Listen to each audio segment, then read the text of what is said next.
मदन की शादी के लिए कामिनी जी ने पता नहीं कितनी लड़कियों को देखा, तब कहीं जाकर दीपा को पसंद किया। दीपा देखने में भी सुंदर थी और पढ़ी लिखी भी थी। जब वह कामिनी जी के घर में बहू बनकर गई तब कुछ दिनों तो कामिनी जी दीपा को खूब लाड़ प्यार करती, लेकिन धीरे धीरे कामिनी जी का रवैया अपनी बहू के प्रति बदलने लगा। वह हर बात पर दीपा को जली कटी बातें सुनाती रहती, क्योंकि दीपा के काम करने का ढंग उन्हें बिल्कुल पसंद नहीं आता था। दीपा, मदन ऑफिस से आता ही होगा, उसके लिए चाय बना लो और कुछ समोसे तल लो। सास कामिनी जी ने आवाज़ लगाकर अपनी गर्भवती बहू से कहा, जो कि बिस्तर पर दर्द से कराह रही थी। जब कुछ देर तक दीपा बाहर नहीं आई तो सास ने कमरे में आकर कहा, कब तक आराम करोगी महारानी, अब उठ भी जाओ। वह बेचारा दिन भर का थका हारा घर आता है तो कुछ बनाने में इनकी जान निकलती है। दीपा धीरे धीरे उठने की कोशिश कर रही थी। यह देखकर कामिनी बाहर जाकर बैठ गई। अरे, मुंह क्यों फुला रखा है, माहौल क्यों बिगाड़ती हो घर का। सास कामिनी के पति यानी कि दीपा के ससुर मनोहर जी ने कहा। कामिनी जी तुरंत बोल पड़ी, तो फिर क्या करूं, बहू भी तो मुझे ही मुंह फुलाकर दिखाती है। ऐसे वक्त में ज़्यादा काम करना चाहिए, नॉर्मल डिलीवरी होती है, लेकिन यह तो बस आराम ही करना चाहती हैं। अरे चुप भी हो जाओ, मनोहर जी ने दीपा को बाहर आते देखकर कहा। सास उसको देखते ही चुप्पी साध गई। दीपा ऐसी हालत में भी समोसे बनाने की तैयारी करने लगी थी। आधे घंटे में ही मदन घर आ पहुंचा था। अरे, बहुत अच्छी खुशबू आ रही है, क्या बन रहा है, सास ने तुरंत कहा। अरे, तेरे लिए समोसे बनवा रही हूँ, तू बैठ, मैं अभी ला रही हूँ। मदन यह सुनकर कमरे में फ्रेश होने चला गया और कामिनी जी रसोई में जाने के लिए उठती हैं। ससुर मनोहर जी ने धीरे से कहा, अरे कामिनी, दीपा को खुद खिलाने दो ना, पति पत्नी को साथ में थोड़ा समय दिया करो।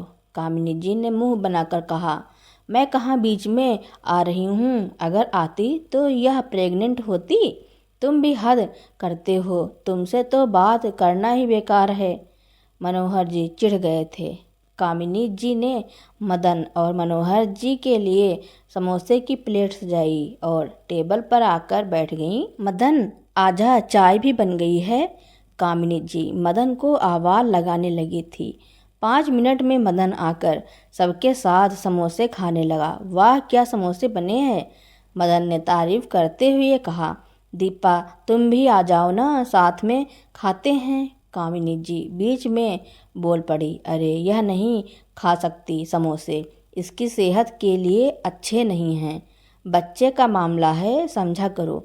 समोसे खाने का दीपा का बहुत मन था, लेकिन सास के कहते ही उसका चेहरा उतर गया।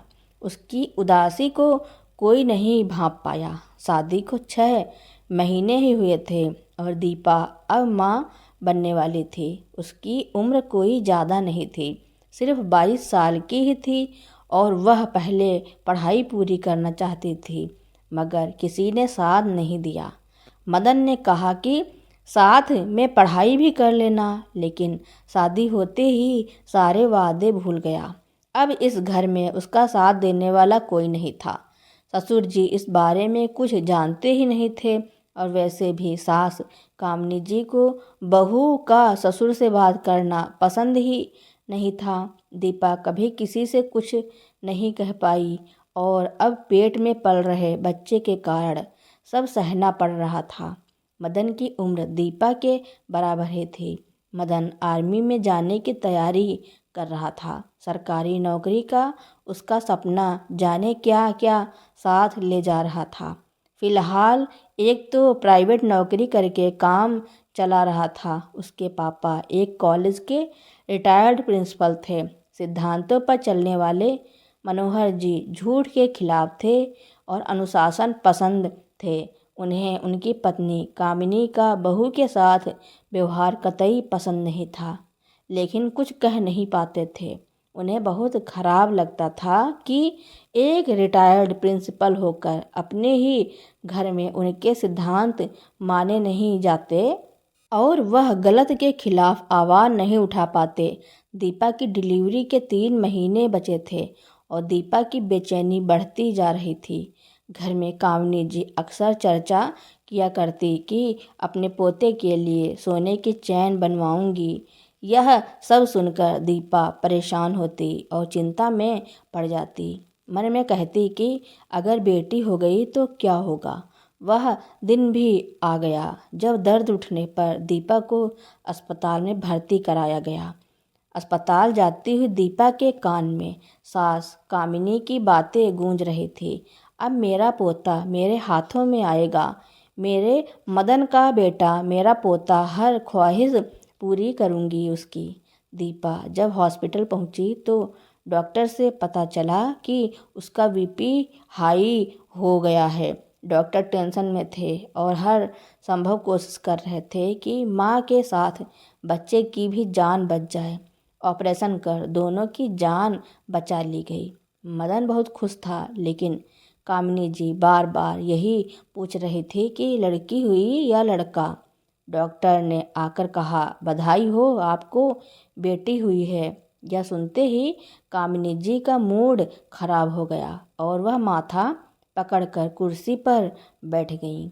मदन ने अपने पापा को गले लगकर बधाई दी, लेकिन माँ से कहते ही वह विफर पड़ी।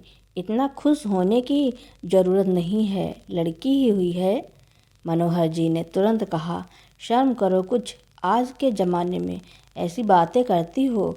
लड़का लड़की सब बराबर ही होते हैं, लेकिन वंश लड़का ही चलाता है। कामिनी जी ने तपाक से कहा, यह मूर्खता भरी बातें मत करो।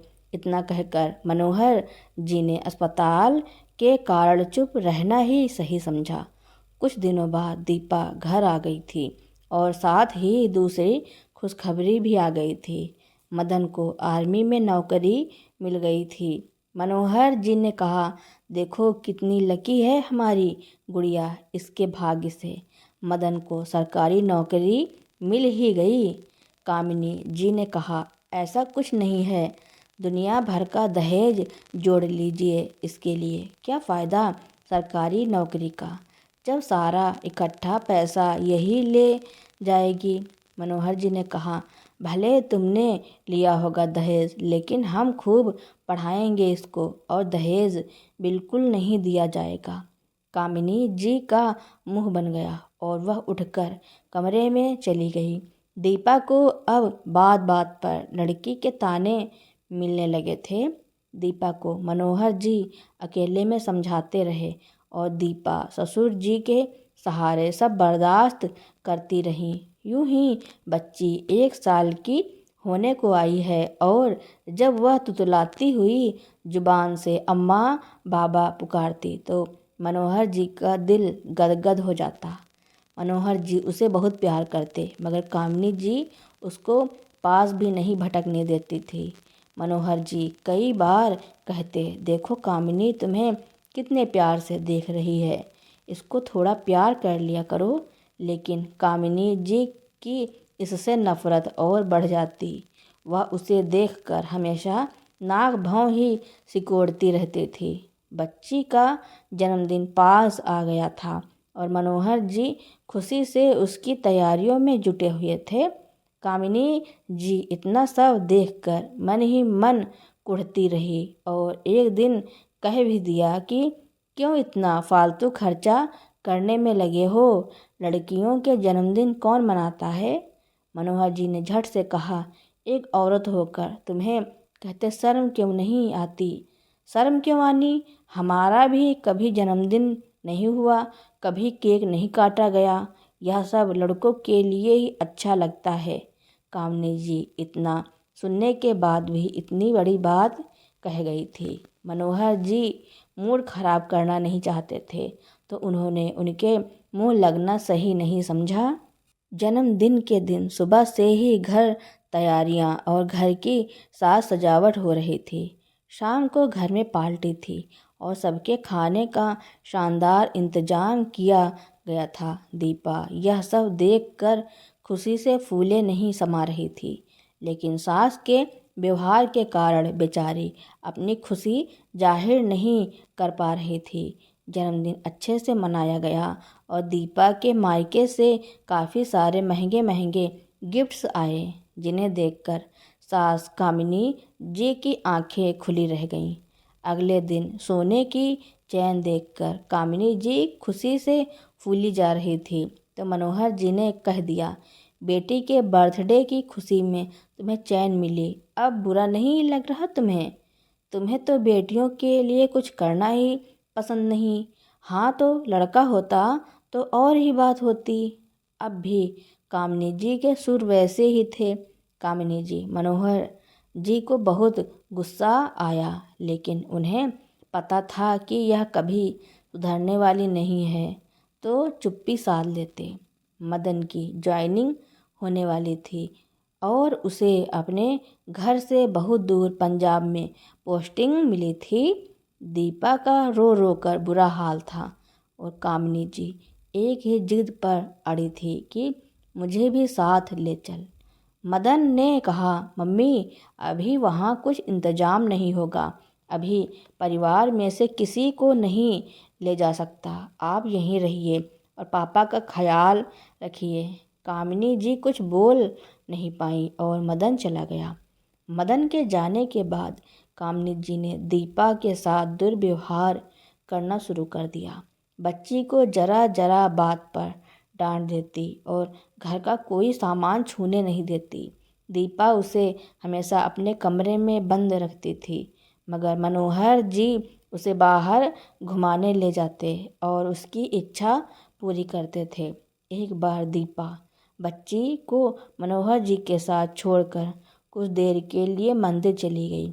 इतने में पीछे से कामिनी जी ने उस छोटी सी बच्ची को खूब मारा, क्योंकि उसका हाथ टेबल पर रखे पानी के गिलास में लगा, जो कि कांच का होने के कारण गिरकर टूट गया।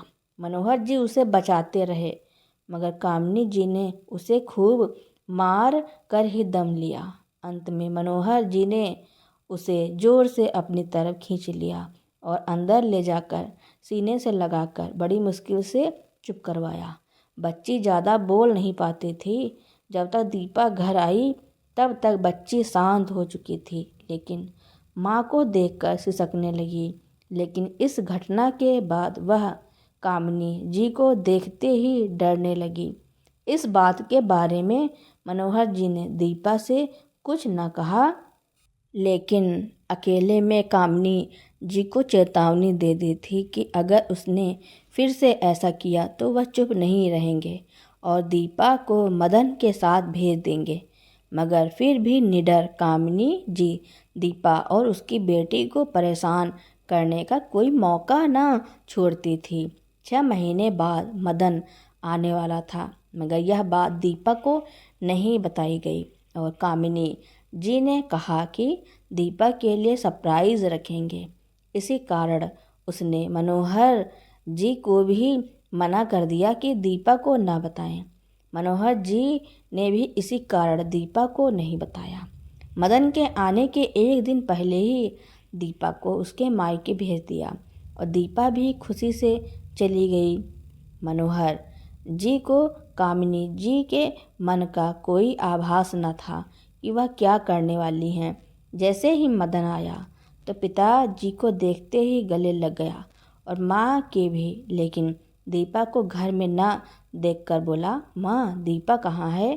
अरे, वह तो अपने घर चली गई, कामिनी जी ने कहा। मदन ने कहा, ऐसे कैसे चली गई? आपने तो कहा था उसको सरप्राइज देंगे। कामिनी जी ने कहा, मैं क्या करूं जब वही ना रुकी? झूठ मत बोलो, तुमने ही उसको मायके भेजा है, मनोहर जी ने तुरंत कहा। तो कामिनी जी ने कहा, हाँ, लेकिन उछलते हुए तो वही गई है। माँ की इस हरकत पर मदन को बहुत गुस्सा आया और वह दीपा के घर जा पहुँचा। जाकर दीपा को गले से लगाया और वापस घर लेकर आ गया। दीपा को उसने माँ को इस हरकत के बारे में नहीं बताया। मदन 1 महीने की छुट्टी पर आया था और इस बीच मनोहर जी ने कई बार उससे कहा कि वह दीपा को साथ ले जाए, मगर मदन ने कहा, पापा अगली बार ले जाऊंगा, अभी तो नहीं हो पाएगा। फैमिली के लिए परमिशन भी तो लेनी पड़ेगी, उसमें समय लगता है। इससे के आगे मनोहर जी कुछ ना बोल पाए। कामिनी जी ने एक दिन बड़बड़ाते हुए कहा, मेरा बस चले तो मैं इसको हमेशा के लिए मायके भेज दूं। ढंग की बहू नहीं है, इतनी अच्छी अच्छी लड़कियां होती हैं, लेकिन यह जाने कैसी है। मनोहर जी ने सुनते ही कहा, जिस दिन दीपा ने तुम्हें जवाब देना शुरू कर दिया ना, उस दिन तुम कहीं की न रहोगी। वह बेचारी तुम्हारे अत्याचार सहती रहती है और मदन से कभी कुछ शिकायत नहीं करती, लेकिन तुम उसके पीछे पड़ी हो कर लेती ना लड़का पैदा, जैसे हमने किया। हमें देखो कितने अच्छे से घर को संभाला।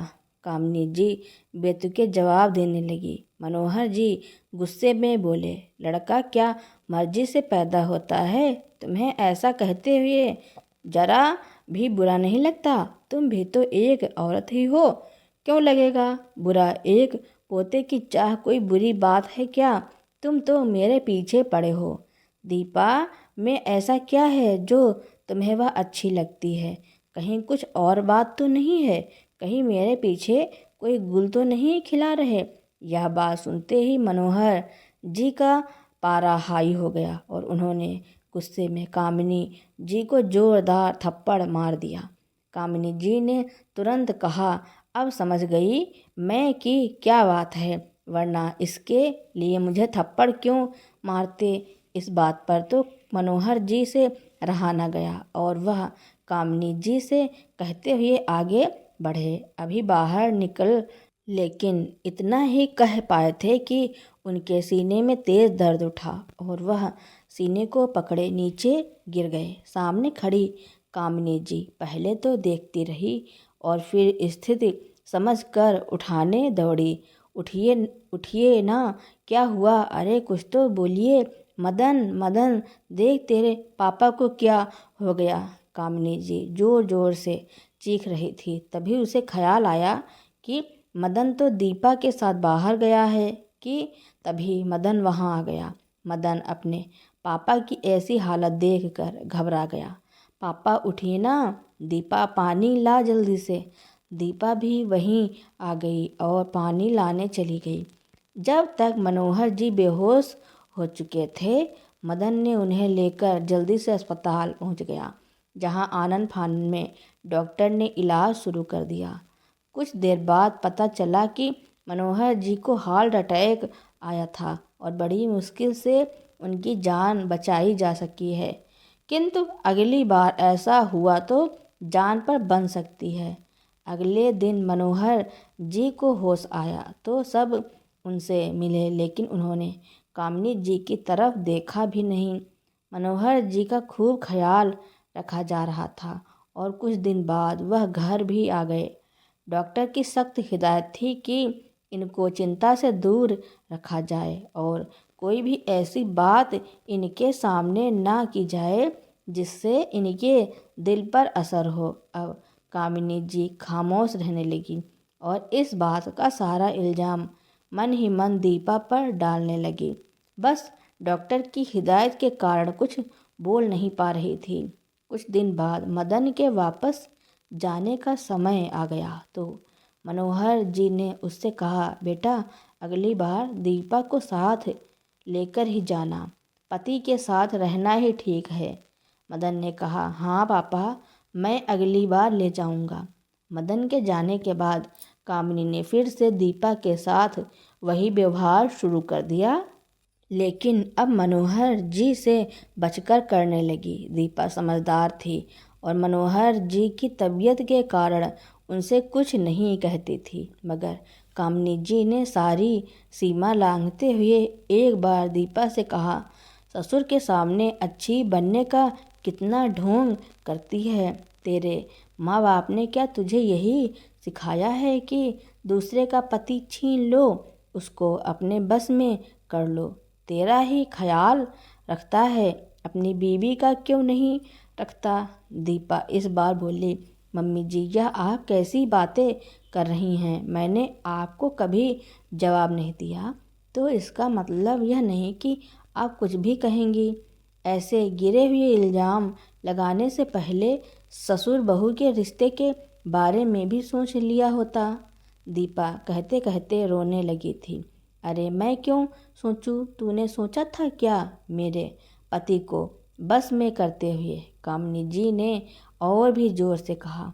दीपा ने जोर से कहा, मम्मी जी चुप हो जाइए, बस कीजिए। अब कामिनी जी ने गुस्से में कहा, मुझ पर चिल्लाती है, और इतना कहकर दीपा को थप्पड़ मार दिया। दीपा गाल पर हाथ रखकर देखती रह गई कि आज सास किस हद तक चली गई है। उसने कहा, मन में तो आ रहा है कि पापा से जाकर सब कुछ कह दूं, मगर उनकी सेहत का ख्याल है मुझे, भले आपको ना हो। कामिनी जी ने कहा, बड़ा ख्याल है तुझको मेरे पति का। दीपा बिना कुछ कहे अपनी बच्ची को लेकर बाहर चली गई और सीधे मंदिर पहुंच गई। वहां कुछ देर मन को शांत करने के बाद वापस लौट आई। कुछ दिन बाद मनोहर जी ने कहा, परसों मदन आ रहा है।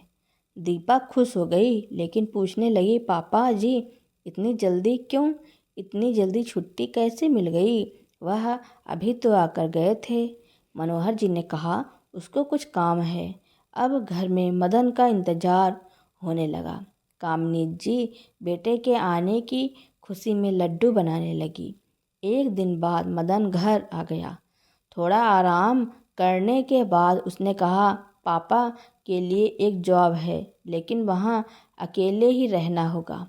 उनको रिटायर्ड प्रिंसिपल की ही ज़रूरत सुनते ही मनोहर जी ने कहा कि यह तो अच्छा है, मैं भी घर पर बैठे बैठे बोर हो जाता हूँ। ज़िंदगी भर कॉलेज को इतनी चहल पहल में रहा हूँ, अब सन्नाटा अच्छा नहीं लगता। बेटा मुझे बता दे कब जाना है, मैं तैयारी कर लूँगा। मनोहर जी को खुशी देखकर कामिनी जी ने कहा, जाने के नाम पर खुश तो वैसे हो रहे हैं जैसे कुंवारे हों। अरे आपकी पत्नी भी है, वह अकेले थोड़ी रहेगी। मनोहर जी मुस्कुराते हुए कहा, क्यों नहीं रह सकती, दीपा भी तो रहती है। कामिनी जी का चेहरा उतर गया और बोली, मुझे नहीं रहना। तो मदन ने कहा, माँ रहना तो पड़ेगा, क्योंकि दीपा को मैं अपने साथ लेकर जा रहा हूँ। यह सुनते ही कामिनी जी के होश उड़ गए और वह तुरंत बोली, तुम बाप बेटे ने अपना अपना इंतजाम कर लिया और मेरा नहीं सोचा। तुरंत मदन ने कहा, सोचा है ना मम्मी, आपके लिए इतनी अच्छी जगह का इंतजाम किया है कि आपको भी वहाँ अच्छा लगेगा, आपके दोस्त बनेंगे वहाँ। कामिनी जी ने तुरंत कहा, कौन सी जगह मम्मी, यह तो आपके लिए सरप्राइज़ है, जैसे आपने दीपा को दिया था। अब कामिनी जी का दिल डर के मारे धड़कने लगा। 3 दिन तक घर में सब अपने सामान की पैकिंग करते रहे, लेकिन कामिनी जी का दिल रो रहा था। मनोहर जी जाने को लेकर खुश थे, जिसे देखकर कामिनी जी को गुस्सा आ रहा था। उन्होंने कई बार कहा, अभी अकेले रहने में इतने खुश हैं, आपको मेरी तो कोई फिक्र ही नहीं है। मनोहर जी ने कहा, एक उम्र बिताई तुम्हारे साथ, तुम्हारी फिक्र करते करते, लेकिन तुम्हें दिखाई न दिया तो अब क्या कर सकते हैं। कामिनी जी ने कहा, मुझे पता है कि आप ऐसा क्यों कह रहे हैं, लेकिन मैं पत्नी हूँ आपकी, मेरा कुछ तो ख्याल कीजिए। मनोहर जी ने कहा, शुक्र करो कि किसी से कुछ कह नहीं रहा हूँ, इसलिए तुम भी खामोश रहो तो अच्छा है। जो हो रहा है उसको होने दो, इसमें तुम्हारी भलाई है। कामिनी जी सुबकने लगी, मगर इसका उन पर कोई फर्क नहीं पड़ा। एक दिन ऐसा आया जब मदन ने कहा, मम्मी आपका सारा सामान मैंने पैक कर दिया है, बाकी जो ज़रूरत होगी वह फ़ोन पर बता देना, मैं पहुंचा दूंगा। चलिए अब आपको छोड़ आते हैं।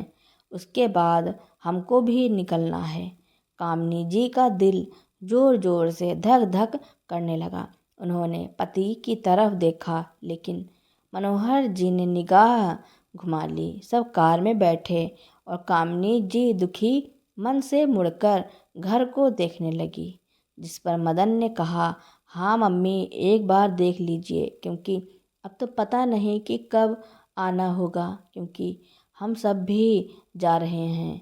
कामिनी जी ने रोते हुए कहा, बेटा मुझे भी अपने साथ ले चल। मदन ने कहा, मम्मी ऐसा तो नहीं हो पाएगा, सिर्फ पत्नी को साथ रख सकते हैं। अब ऐसे में आपको कहीं तो छोड़ना पड़ेगा ना। कामिनी जी को समझ में नहीं आ रहा था कि यह सब क्या हो रहा है। कोई उसकी बात क्यों नहीं सुन रहा है। उसने कई बार कहा कि उसे कहीं नहीं जाना, बल्कि सबके साथ ही रहना है। तो मनोहर जी ने कहा, अरे इस उम्र में तुम्हें किसी की क्या ज़रूरत, अपने सब काम कर सकती हो। तुम कोई बच्चा तो हो नहीं, मैं भी तो तुम्हारी तरह अकेला ही रहने जा रहा हूँ। यह सुनकर कामिनी जी के पास कुछ कहने को ही न बचा। सब कार में चले जा रहे थे और एक अजीब सी शांति बनी हुई थी। आज कामिनी जी सबको देख रही थी और अपनी पोती को भी देख रही थी। पोती ने देखकर एक बार मुस्कुराई तो आज कामिनी जी ने पहली बार उसको गोद में लिया। पहले तो बच्ची डर रही थी, मगर दीपा के समझाने पर वह शांत होकर गोद में बैठ गई। कामिनी जी उसको प्यार करने लगी और उसके सिर पर हाथ फेरने लगी। तो मनोहर जी ने कहा, कह लो जितना मर्जी करना है, कुछ देर में तो हम अलग ही होने वाले हैं। देख लो पोती को जितना देखना है। कामिनी जी की आंखें भर आईं, लेकिन कुछ कह ना सकी। एक जगह कार रुकी और मदन ने कहा, चलिए मम्मी, आपका ठिकाना आ गया। सब कार से उतरे और इधर उधर देखने लगे। दीपा ने देखते ही कहा, मदन यह तो ओल्ड एज होम है, वृद्धा आश्रम में क्यों ले आए मम्मी जी को। कामिनी जी ने भी चौंक कर सामने लगा बोर्ड देखा तो मदन ने कहा, अरे आजकल ऐसे ही होता है। अब जब मम्मी को साथ नहीं रख सकते तो यही एक रास्ता है, सारा खर्चा देंगे मम्मी का, यह लोग अच्छे से ध्यान भी रखेंगे, मम्मी का भी मन लग जाएगा। कहते हुए मदन ने कामिनी जी का सामान डिग्गी से निकाल कर कहा, चलिए मम्मी अंदर चलते हैं। कामिनी जी के कदम रुक गए और अपने पति से बोली, यहाँ लाए हैं आप मुझे, आपके होते हुए मुझे यहाँ रहना पड़ेगा। मनोहर जी ने कहा, तो क्या हुआ कामिनी, जिनके बच्चे बाहर रहते हैं वह भी अपने माता पिता को यहाँ रख देते हैं, इसमें कौन सी बड़ी बात हो गई।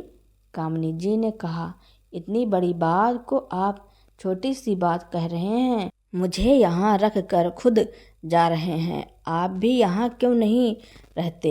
मनोहर जी ने कहा, अरे अकेले तो नौकरी के लिए जा रहा हूँ ना, कोई मौज करने थोड़ी जा रहा हूँ।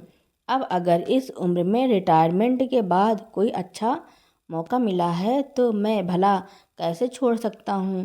तभी मदन बोला, मम्मी अब देर मत कीजिए, अंदर चलिए, हमारी भी फ्लाइट है, मुझे कल से ज्वाइन करना है।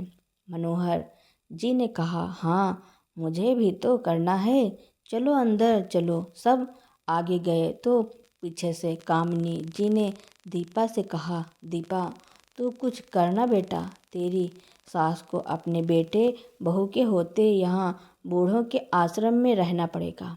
दीपा ने दिलासा दिया, मम्मी मैं कुछ ना कुछ आपके लिए ज़रूर करूँगी, फिक्र मत कीजिए, लेकिन इस समय तो चलना पड़ेगा। कामिनी जी उदास मन से अंदर चली गईं। अंदर ऑफिस में बैठकर सारी बातें हुईं और उसके बाद कामिनी जी को उनका कमरा दिखा दिया गया। जब सब जाने लगे तो कामिनी जी फूट फूट कर रोने लगी, मुझे माफ़ कर दीजिए प्लीज़, मुझे यहाँ मत छोड़िए। मनोहर जी ने हंस कर कहा, अरे पागल हो क्या, मिलने आते रहेंगे, कभी कभी बुला भी लेंगे। अकेले नहीं हो, यहाँ इतने सारे लोग हैं, तुम्हारी तरह भी तो अकेला रहने जा रहा हूँ, कहकर मनोहर जी ने मदन को चलने का इशारा किया और सब बाहर निकलने लगे। दीपा ने जाते हुए सास के पैर छुए तो कामिनी जी ने गले से लगा लिया। सब जा चुके थे। कामिनी जी बिस्तर पर लेटकर रो रही थी। उन्हें मनोहर जी की बातें याद आ रही थी। शुक्र करो कि किसी से कुछ नहीं कह रहा हूँ। इस एक बात ने कामिनी जी के दिल में हलचल मचा रखी थी। अब वह खुलकर अपने किए की माफ़ी मांगना चाहती थी, मगर मांग ही नहीं पाई। कामिनी जी को 3 दिन गुजर चुके थे। वह जब भी किसी को फ़ोन करती तो बिजी आता। कोई मुझसे बात क्यों नहीं कर रहा है? मदन का फ़ोन जब देखो बिजी होता है। यह सब मुझे यहाँ छोड़कर भूल ही गए और अपनी दुनिया में मस्त हो गए हैं। ऐसे ही फ़ोन के इंतज़ार में 2 दिन और गुजर गए। अब कामिनी जी से रहा नहीं जा रहा था। उन्हें अपने घर की याद आ रही थी। उन्होंने एक दिन दीपा को फ़ोन लगा दिया और दीपा के नंबर पर बेल बजी तो खुशी से कामिनी जी की आंखें भर आईं। फ़ोन रिसीव होते ही उन्होंने कहा, हेलो दीपा बेटा, कैसी हो? दीपा ने पहली बार सास के मुंह से बेटा सुना था। उसका दिल ही पिघल गया और आंखों में खुशी भर आए। दीपा ने खुद को संभालते हुए कहा, कैसी हैं मम्मी जी आप? कामिनी जी ने मौका समझकर बात की, बेटा मैंने तुम्हें क्या क्या नहीं कहा, लेकिन आज परेशानी में तुमने ही मेरा फ़ोन उठाया है। मेरे पति और बेटे को तो जैसे मैं याद ही नहीं हूँ। तुम्हें मैंने कितने दुख दिए बेटा, लेकिन तुम सहती चली गई। मुझे पछतावा हो रहा है, मैंने अपनी पोती को भी दादी का प्यार ना दिया। अब कामिनी जी कहते कहते रोने लगी। दीपा का दिल भी भर आया था। कुछ देर बाद बात करके फ़ोन कट गया। अब 1 हफ्ता हो गया। कामिनी जी का खाना पीना भी कम हो गया था।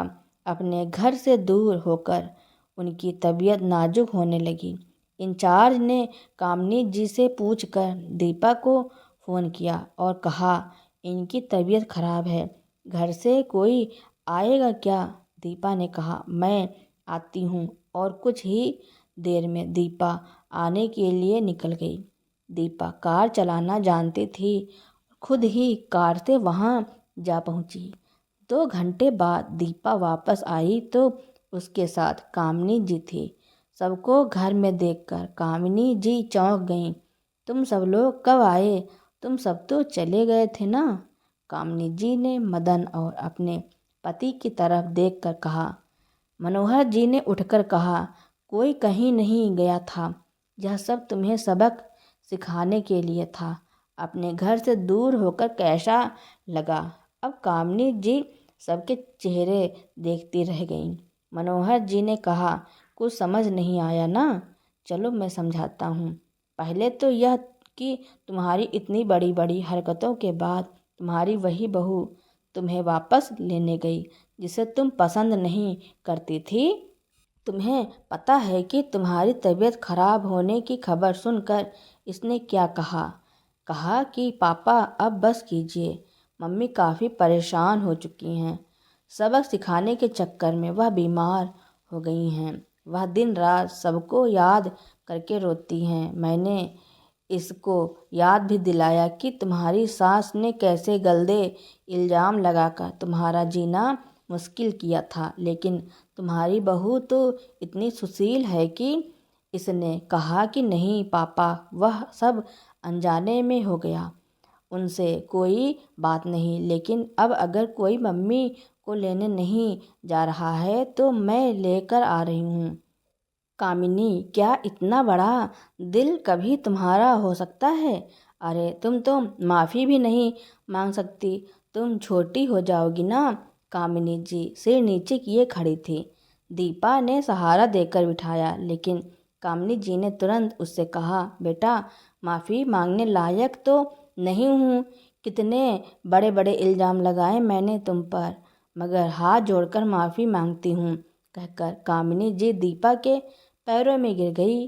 मनोहर जी ने कहा, कामिनी, माफ़ी तुम्हें इससे ही नहीं, इस बच्ची से भी मांगनी होगी जिसे तुमने इतना मारा कि बच्ची तुम्हें देखते ही डरने लगी थी।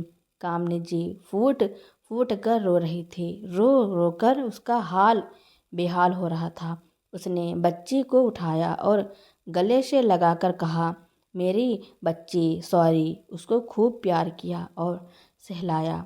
फिर उसके बाद कामिनी जी ने मनोहर जी के पैर पकड़ लिए। मुझे आप माफ़ कर दीजिए, मैंने बहुत बुरा भला कहा था। मेरे कारण ही आपकी तबीयत भी खराब हो गई थी। बहुत बुरी बातें कही थी मैंने आपको। दीपा पर गलत इल्ज़ाम लगाए थे। बहुत नीच हरकत की मैंने। प्लीज़ माफ़ी मांगती हूँ मैं आपसे। आज मदन को सारी सच्चाई पता चली।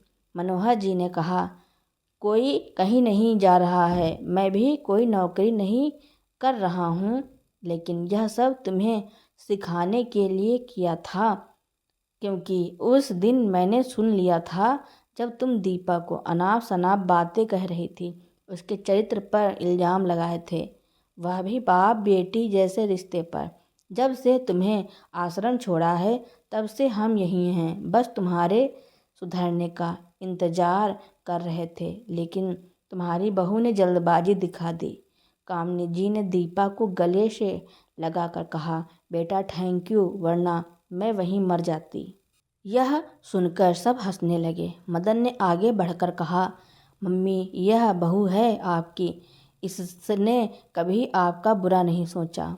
कामिनी जी ने फिर से एक बार दीपा से माफ़ी मांगी तो दीपा ने उनके हाथ पकड़ लिए और गले से लगा लिया। अब कामिनी जी दीपा को बेटी बेटी कहते नहीं थकती थी। अब कामिनी जी दीपा को बेटी बेटी कहते नहीं थकती थी। वह अपनी पोती को भी बहुत प्यार करती थी। अब घर का माहौल पहले से बदल चुका था। मनोहर जी ने अपने बेटे के साथ मिलकर यह सब प्लान बनाया था। वह प्लान कामयाब भी हो गया।